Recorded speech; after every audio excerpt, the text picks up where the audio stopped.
A necklace is missing! We've got a case!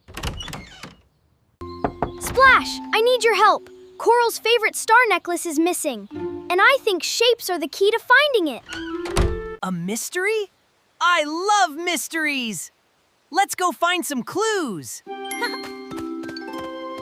First clue.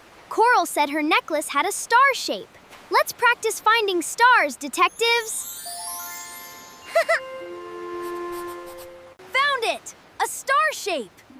Let's write that down in our detective notebook. Well, Oh, detectives, thank goodness you're here.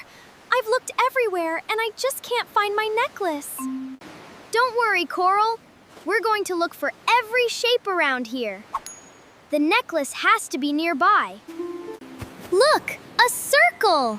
Round like a beach ball, round like the sun. Circles have no corners at all. No necklace in the circle, but we learned something. Let's keep looking. What about a square? A square has 4 sides that are all the same length and 4 corners. No necklace here, but good detective work. There's a triangle! Look at that umbrella. 3 sides, 3 corners, pointing straight up. A rectangle. Longer than a square, with 4 sides too. Wait, what's that glinting? It's the necklace! We found it! And it was hiding under a rectangle shape the whole time. My necklace! You found it!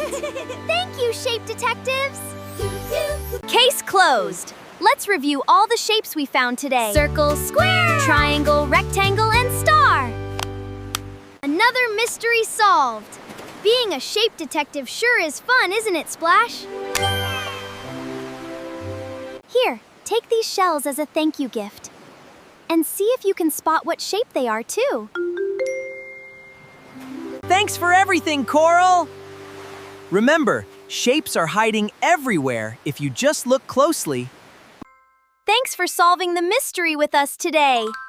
Can you find a circle, square, or triangle near you right now? Subscribe to Bloop Town for a new learning adventure every week. See you next time, friends!